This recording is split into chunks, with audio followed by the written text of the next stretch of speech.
Mr. Kiraithe, we'll be pleased if you'll tell us about yourself. Tell us about Eric Kibara Kiraithe, the man, and Eric Kibara Kiraithe, the police officer, giving us an indication that will make us understand the reason why you think you are the best fit to be the first Inspector General of Police in the Republic of Kenya under the new constitution. So, Mr. Kiraithe, feel welcome. Yeah, thank you, sir. As it is now clear, my name is Eric Kibara Kiraithe. Let me start by saying that I am very humbled by that apology, and it has not inconvenienced me in any way, and I'm prepared for the interview. I was born 48 years ago, approximately in Tharaka Nithi, and after that I went to Kiriani Primary School, a local village school, where I emerged at the top of my class, where I did my standard 7 years, and my career of achievement started. I recall... Excuse me, those who are listening, the Hansard say you are not very audible, and we always know you to be very audible. Just exercise the same. Thank you very much for your assistance, sir. Maybe I'm not used to this. I say that I remember my primary school education very well, because what I scored in standard 7 remained a classic, because until CPE was abolished, nobody beat that record in that humble village school.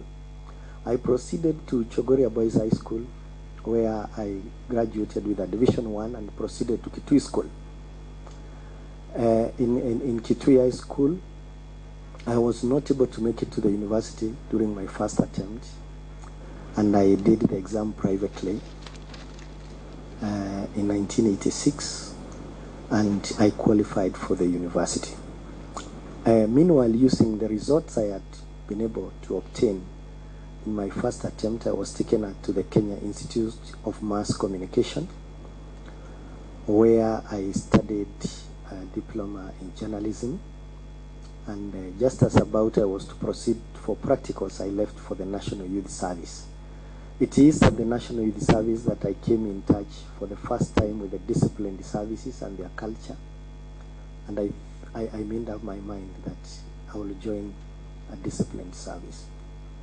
I then went through the university, where as during my time in the university, I was one of the student leaders. And you recall the unnecessary strikes had led to a student representative union, which was not wholly democratic, but led by the university. So after a while, I left student leadership, and now the same I graduated in 1990, after which I was posted to Zawi in Machakos as an untrained teacher in a school called Kikomini Secondary School. Within 2 months of my stay in Kikomini, I was made my discipline master, the discipline master for the school, and I served there also very briefly, because it was from July 1990 to February 1991, and I got recruited in the police. I had hoped that I will join the police as a direct entry inspector, but by then the program was not there.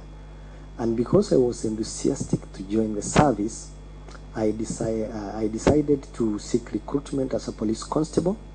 On graduating from the police college, I was posted to the stock theft unit, where again I underwent a 3-month course in fieldcraft and maneuver, after which I was posted to Gilgil, where I worked briefly, and then I proceeded for the Special Subordinate Officers to Inspectorate course in 1992. On graduating, I was made up to an inspector of police, and I was appointed the Deputy Commanding Officer Police Division, the Deputy Officer commanding the Mobile Operations Group, then stationed in Endau Kitui. It is in the border of Garissa Kitui and Tana River. Then there was a lot of banditry, and mainly we were doing anti-banditry operations. I remember from there I recovered my first G3 rifle in actual combat. After that, I was promoted to an officer now commanding group. I was no longer a deputy, posted to L group. Mainly anti-stock theft unit groups were mobile, but then it was stationed in Aibo. As the commander of L group, I also worked in the Nakuru area. I also worked in Laikipia West. And during my stint in Laikipia West, I was able to engage in operations in East Pokot and most of the Samburu. And I'm very familiar with the situation like the one which has led, very, very unfortunately, to the loss of a number of officers this weekend down there in Baragoi. Mr. Chairman, sir, I know those areas by foot, not on vehicle or aircraft.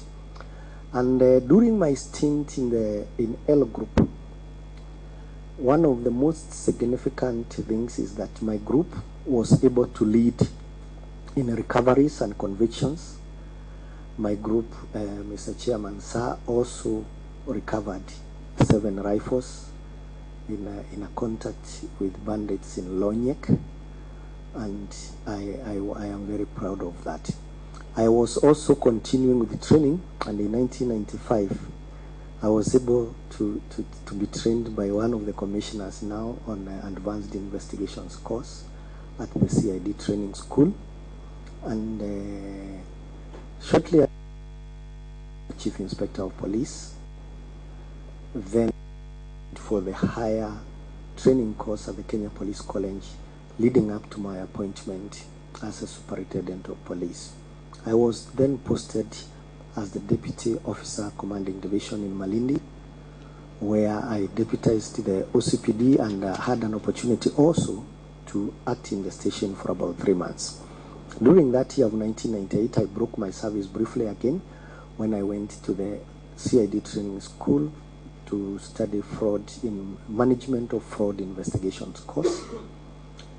I was then posted to police headquarters as a staff officer administration, where I became secretary to the disciplinary appeal board. And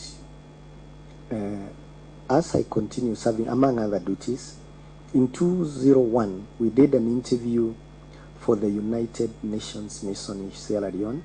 They had advertised a position of a police civilian advisor. Due to my experience, training, and the fact that I was a little bit familiar with field operations, I was able to be nominated, and I was eventually attached to the United Nations Mission in Sierra Leone as a disarmament, demobilization, and reintegration advisor. I was sent to the Western region, Port Loko. I was working under Canadian. Here I had international exposure because in the team site we had Canadian, Norwegians. We were 11 nationalities in that team site of 14. And within 2 months, I was able to be made the team leader. A job I did throughout the disarmament process and demobilization. Having been the mission requested for a renewal of my mandate for another year, we moved to the phase which they were referring to as governance and stabilization, where now we were involved in the re-establishment of the Sierra Leonean Police Service.